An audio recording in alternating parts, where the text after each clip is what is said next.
Okay, mayong buntag sa tanan nato nga mga kaigsuonan, mayong udto, mayong gabi tibuok kalibutan. No? Nagtan-aw sa ato mga kapaglaom. Muna nga ang atong Ginoo naghatag gyud nato higala og imong katungod sa pagtuon sa Biblia. So atong tun-an mga kapaglaom ang Biblia mahitungod niining Trinity, no? Ang Trinidad. Kaya matud pa nila nga wala lagi. Ang uban mingon pug usara kanang gitawag nila kapaglaom nga wanis. No? Apa sa dili pa ta hingpit nga mohatag kita mag-ampo sa ta. Dalaygon may mga mga Dios, salamat Ginoo sa imong kaayo sa imong paghatag ng katungod sa pagtuon sa imong puno. Kabangi ang among mga listeners, ang mga viewers, kaya sila makasabot. Salamat sa pagtubag sa ngalan ng Jesus. Amen. Mga kaigsunan, daghan karon mga katawhan nga wa na magtuo og Trinidad. Pero ang Trinity, gihubad na siya kapag laom og tulo nga nagkahiusa. No? Tulo nagkahiusa. Dili kay duha usay lawas tuloy ulo. Ang Dios kapag laom naglangkob og tulo ka persona. Ang doktrina sa gitawag og Trinidad mao'y dakong ang sa Kristyanismo. Ang uban kapag laom nagalimod sa pagka-Diyos ni Kristo, ang uban pag o nagadahom nga si Jesus mao lamang ang Ginoo. Kung mao kini kapag laom, nan aduna bay panahon nga kita walay Ginoo? Sa diha nga si Jesus namatay didto sa krus og mipahulay didto sa lubnganan sa tulo ka adlaw. Ang Biblia kapag laom nga gapakita nga ang Dios buhi sa kanunay bisan gikan sa walay sinugdan ngadto sa walay katapusan. Ikaw mao ang Dios sa gihapon. Kanay gingon sa Salmo 92 sa katapusan nga mga bahin. So, na uban mga kapaglaom nga dili sila moto, pero okay lang yato, dili sila moto. Oh, kaya ang pasabot sa balaang kasulatan nga subras usa higala ang Dios kay ang pulong Dios gitawag kana sa Hebro o sa Grego nga gitawag kana sa Elohim. Ang pulong Elohim higala plural na siya. Subras usa. Una nga kung subras usa nga tama duha gyud no. Pero kung atong ihulagway kapag laom ang tulo nga gisgutas Biblia naa ba ato ning matun-an mga higala no ato ning matun-an. Kung atong basahon mga kaigsunan ang Colosas 2:9, yet again another Trinitarian deception. No? Colosas 2:9. Atong basahon higala sa Binisaya kay aron masabtan mga kapaglaom. No? Namatay mga Binisaya dari higala. Colosas 2:9. Atong basahon mga igsoon. Sa may giingon sa Colosas 2:9.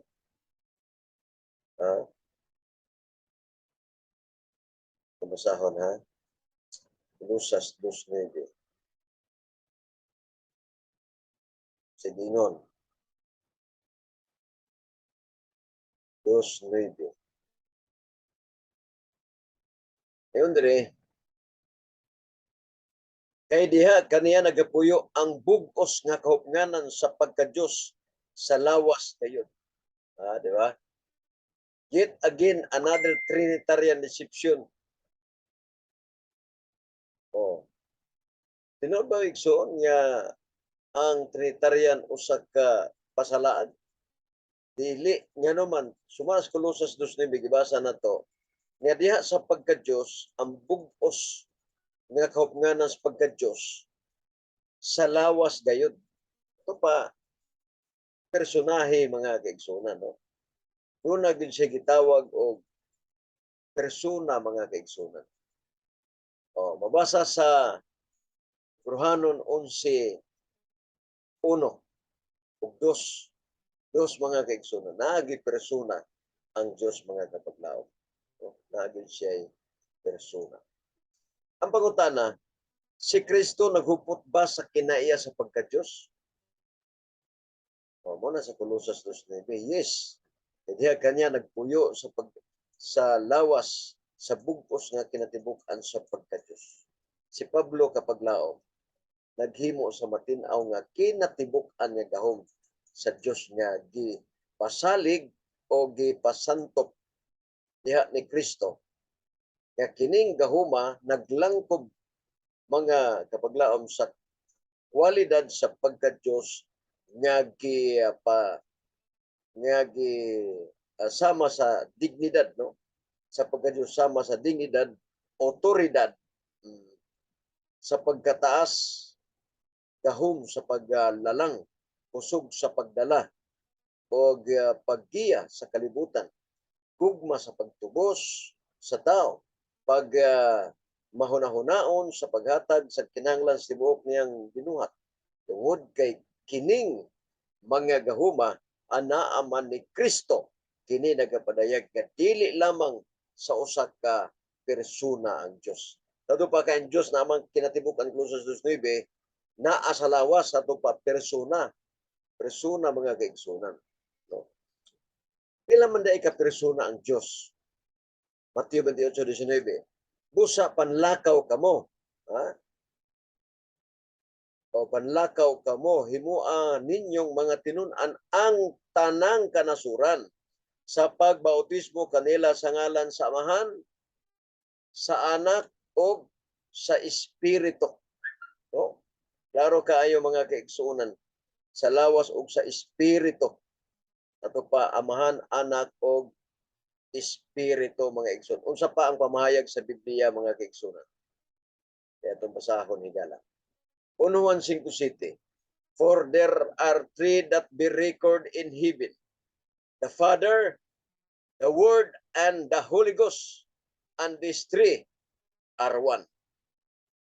Araw kay mga igsoon nga adunay tutulo nga nagasaksi dito sa langit. Ang Amahan, ang Anak kun pulong, kumala sa Juan 1:14 ang pulong Diyos ug ang pulong na himong tao. Muna si Kristo. And the Holy Ghost, ito pa ang Espiritu Santo ug kining tulo nagkayusa. The three of unity. Gitawag na sa Trinity. The three of unity. Dili man na malalis na ito mga kapaglaong ko. Dili man na malalis. Kung lalison yun ay malalis yun, di ba? Kini nga teksto sa Mateo 28:19 kapaglaong nga nag-iskot sa tulo ka pangalan tungod kay ang Amahan ug ang Anak lain-lain niya persona.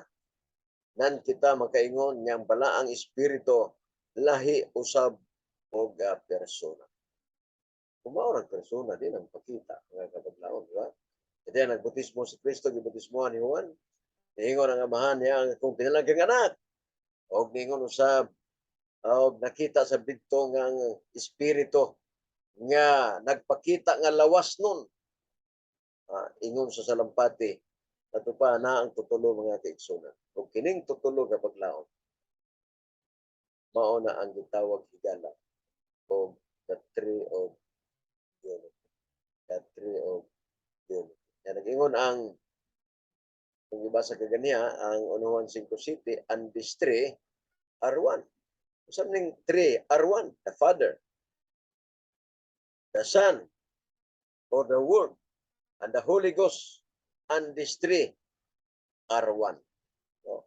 Deception ba o pagpasalaag ba? Dili mga kapaglaom. Dili pagpasalaag kung dili mao kini ang realidad, ang tinuod ug sumala sa Biblia. Kung sa may relasyon sa ilang pagka-Diyos, may relasyon. Ang Diyos nga Amahan mao ang Pangulo sa universo, lakip na niini ang Anak, si Jesus. Mingon. Ako muadto apan mobalik ra ako kaninyo. Juan 14:28. Og unang Korinto 11:3. Og John 3:16, di ba? For God so loved the world that He gave His only begotten Son. Whosoever believeth in Him should not perish, but have everlasting life. Di ba? Kiklaro mga katuglaong. Letter B, si Jesucristo maong walay katapusan. Mo'y bugtong anak sa Dios. Ato nang mabasa mga igala sa Juan 3:16 og Mikias 5:2. O si Jesucristo nga walay katapusan at bugtong anak nga nahigugma. Bugtong anak sa Dios. Letter C, ang Espiritu Santo kapag laom mo'y katulong nga kapersona sa Dios. Siya nagabuhat kauban sa amahan o sa anak. Genesis 1:2. Aron matuman kapag laom ang plano sa kaluwasan ug aron usab masabtan sa tao ang may tungod niining kaluwasan. Ang matag sakop sa Dios nga nagahimo sa tagsa-tagsa kabuluhaton. No? Ang Dios nga amahan nagapatin-aw may tungod sa sala o kaluwasan. Ang Dios nga anak o kanang ang Dios nga anak mga higala, no? Kanang the Father, ang amahan, the Word. O, the Word. Kanang pulong ang Dios nga anak nga nagpagkatao makahimo sa pagbaton sa sala pinaagi siyang kamatayon o nagatindog at tubangan sa man ingon nga representante sa tao.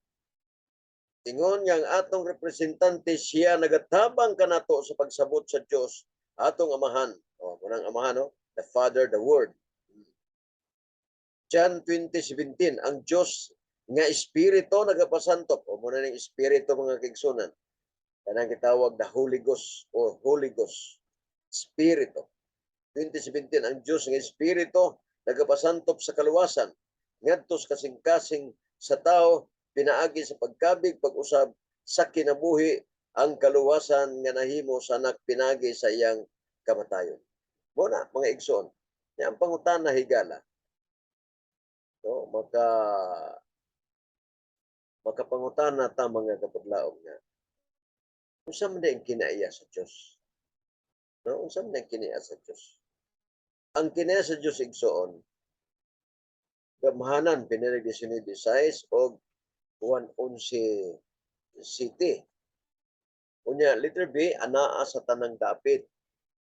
Kay kaduhang Kronika 16:9 o Zacarias 4:10. Letter C, mahibalo sa tanan. Mga Timoteo 1:17, sa ito pa, may balance tanan, sa ito pa Diyos, yung mga kigsunan. Job 24:4 o 32:8. Letter E, walay katapusan. Wala siya pagkatapos. Mga Timoteo 1:17 o Salmo 16, Daniel o 7:14, 11:17. Letter F, gugma. Doon na siya gugma, Juan 4:8. Letter G, maluluyon. Exodo 34:6. Letter H, matarong. Just. Deuteronomio 32:4 o pinadeg 15:3. Dayon, letter I, matarong. Itawag sa English o righteous. Esdras 9:15 o Nehemias Kapitulo 9:7. Dayon, 8. O Juan 1:1-3 o 14. Atong giingon mga kaigsunan nga ang Dios ang pulong mao ang Dios ug ang Dios ang pulong unya og ang pulong himtao muna si Jesucristo kapaglaom, no? Muna si Jesucristo. Okay, kung sige ngon sa Romans 8:9. Day by day, God is changing me. I am not controlled by sinful nature.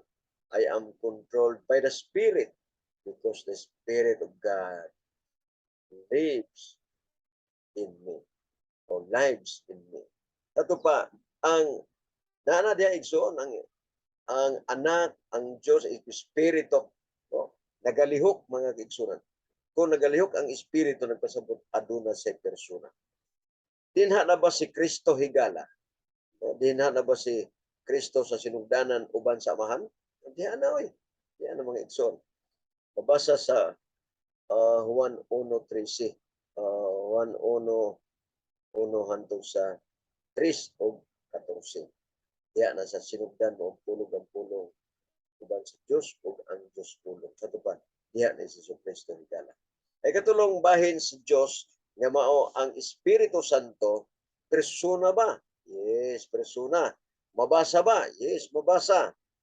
Ano mabasa? Tiknot mo. Number 1, Roma 8:26. Kay ang kinatibuk-an sa gitawag o pulong nga persona, dili kay lawas ra, kundi emotion o emotional. Naghunahuna o hunahuna siya og nangamuyo. Ang Espiritu Santo pang Espiritu persona. Roma 8:26 kay naghunahuna og nangamuyo. Ikadua, unang Korinto 12:11. Kabubuton siya makapili sa to pa. Persona sa igsoon kay makapili man siya kapag laom. Ikatulo, siya masubo. Sa to pa masakit siya. Episo 4:30, ayaw niyo sakit ang Espiritu Santo. Dito, number 4, siya mabakakan buhat 15:3-4. Mabakakan sa to pa. Kunin ko sa Espiritu Santo nga siya kay persona. Ikalima, siya mapamastamason, Hebrew 10:29. Ang iyang ngalan malakip sa pagsangpit sa panahon sa bautismo o sa pangamuyo. Mateo 28:20 o 2 Corinto 13:14. Una mga kaigsoon. Nga ang Espiritu, persona gid siya kay ngayon dire, I am controlled by the Spirit because the Spirit of God lives in me. Pasabot kapag laom na persona gayon siya. Karon ang pangutana, unsa ang ilang matag buluhaton sa relasyon sa planos kaluwasan? Ang buhat sa amahan ni Gala, number 1, iyang kay kunin ay utob sa letter C, pero dunay mga numero, mga kaigsunan nga atong may balan unsa nga amahan. Letter A, ang buhat sa amahan. 1, iyang gihatag ang iyang anak. John 3:16. Number 2, siya nagapasaylo sa atong kalapasan. Mikias 7:14. Letter B, ang buhat sa anak. Kanitas buhat sa anak. Si Kristo magaluwas kanato gikan sa sala. Mateo 1:21. Number 2, siya nagapangamuyo alang kanato. 1:1-2. Muna yung letter B. Letter C, ang buhat sa balang espiritu. Siya nagamando. Ang espiritu, number 1, siya nagamando sa mga manalagna. 2 Pedro 1:21. Ya, sa ikaduha, iyang gipaila ang kalibutan sa sala. 1:16-8. Natin mabasa mga kaigsunan. Number 3, siya magatultol ngadto sa kamatuoran. John o Juan 16:13. 16:13. Number 4, siya magadala sa bag-ong pagkatao. John 3:3 hangtod sa 8 mga kaigsunan. Makaingon ta. Ang tulo ka persona higala mga kapaglaom. Ang tulo ka persona sa Dios usara ka kinaiya sa batasan sa katuyuan apan ang Dios kapaglaom nga anak sa iyang kaugalingon nagpaubos ngadto sa iyang amahan aron siya masuluban sa pagkatawhanon. Siya mitabon sa atong mga sala og nagatindog sa tubangan sa Dios ingon nga atong representante sa diya na gihatag sa amahan ang iyang anak. John 3:16. For God so loved the world that he gave his only begotten Son, whosoever believeth in it should not perish, but have everlasting life. Muna siya mga kaigsunan. Gikatugyan niya ang anak sa kahangturan o pagpasakop sa anak ngadto sa iyang amahan muhangtod sa kahangturan. Unang Korinto 15:24 hangtod sa 28. Higala, bisan na tuod ang atong tawhanong pangunahuna, dili makatugkad sa langit nan apan may igong kahibalo may tungod sa pagluwas sa Ginoo kanato gikan sa sala ug sa iyang saad sa pagpinuna kanato sa iyang kaharian. No, mga kaigsunan, muna siya nga nibal-an nato nga naagi ning tutulo mga kaigsunan. No? Naagi ning tutulo. Ang espiritu, day by day, God is changing me. I am not controlled by my sinful nature. I am controlled by the Spirit. Makontrol pinagi sa Espiritu Santo mga kapaglaw. No?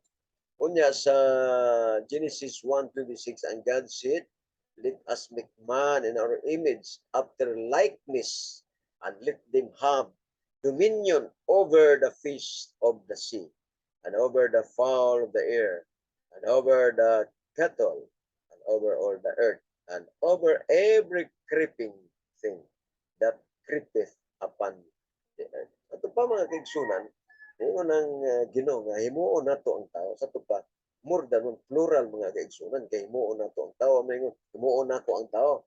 Ang giingos bala ang kasulatan, himuon nato ang tao. And God said, let us make man in our image. Sa himuon nato ang tao ingon sa atong panagway. Klaro kay mga igsoon niya ang Trinity higala. No? Klaro gyud mga igsoon nga naa gayon sa Biblia mga kapaglaon. No? Atong nahibaluan higala nga kini di ang tanan mga kaigsuonan nga mga pamaagi nga sa uban aron sa pagpasalaag, klaro man gyud na ang Amahan, na ang Anak ug na ang Espiritu. Na unsa man kahimtangan nga di man kita matuo, siguro igsoon sakto ang giingon ni Ginoong Hesus. Unsa may giingon ni Ginoong Hesus? Sila wala mo tuog kay sila walay pagtuog wala kanato. Wala nga. Mutuo ta igsoon kay Espiritu Santo sa kapersona kay nganuman masakitan siya mga kapatid. Siguro ato nang na detalye, na pulbos na nato o na sinsilyo na nato ang may tungod higala sa Trinidad. Ang hinaot ko nga ato ni masabtan higala. Importa magbulag-bulag, pag-ampo. Dalaygon, may mayon ng mga Diyos nagpasalamat o sa kami. Salamat sa pagpasabot ng Biblia tungod sa Trinity or Trinidad. Makahatag ka na mo o katinaawan. Masabtan nga doon ay tutulong na nagkahiusa alang sa kaluwasan. Salamat o Diyos na ikaw magapanalangin sa tanan na mo nga mga listeners, viewers. Ang uban na balatian, kapas sa lagi ng salamat sa pagkabag sa mga Jesus. Mga kapaglaong mo na mga panahon, salamat sa inyong pagpatalingog at kumagingon wala kita nahimo sa pagpatok sa kamaturan, dili pagdapi sa kamaturan. Thank you very much. Ang Diyos magapanalangin kanato.